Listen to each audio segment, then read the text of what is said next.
Good morning, everyone. Well, not too much going on during the day today in Iowa, but a different story for tonight. So let's get right to your hour by hour forecast. 8 a.m. this morning, I think most are going to be dry, but I do want to mention the chance for showers. If you're at Mason City or Waterloo, it is a low chance. And if you do see rain, it's just going to be light rain, so nothing to slow you down for the morning commute.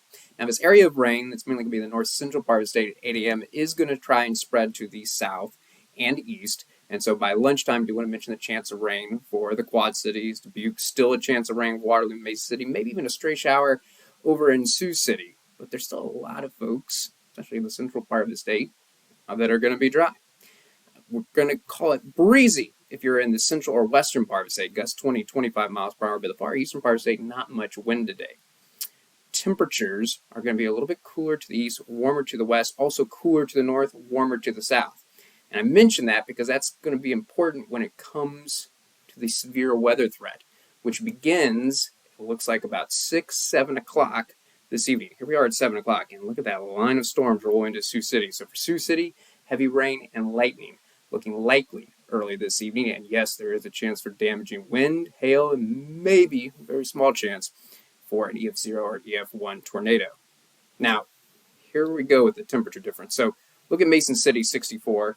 Sioux City, 71. Waterloo, 69. Des Moines, 74.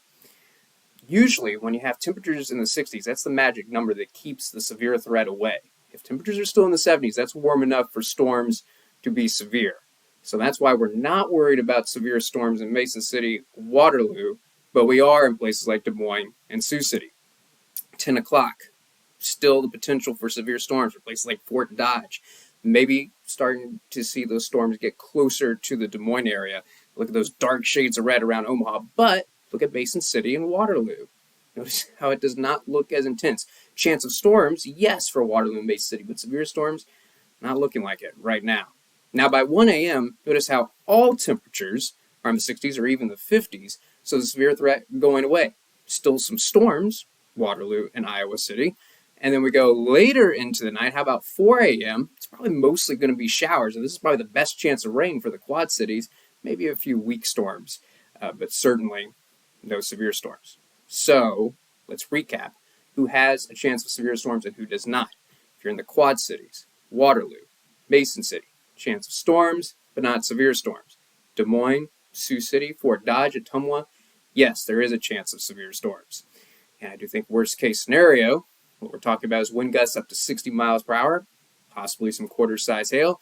Though the chance is very small, can't completely rule out an EF0 or EF1 tornado this evening. Don't want to leave you hanging. Got to talk about Wednesday still, and what's going to happen with the rain situation. I do think that the only chance of rain on Wednesday is going to be during the morning hours and for the far eastern part of the state. Outside chance for Waterloo, better chance at Quad Cities, but if you're in Mason City, Fort Dodge, Sioux City, looking like a dry day on Wednesday.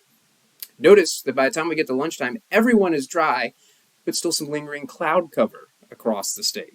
However, during the afternoon hours, the clouds are going to be breaking up from west to east across the state. And because there's going to be more sun to the west, more clouds to the east, look for a temperature difference as well. Check out high temperatures for Wednesday. Low 70s, far eastern part of the state, where we may not break out into the sun, but low 80s in the western part of the state. For the central and eastern part of the state, not much wind, but looking like a breezy day once again in the western part of the state.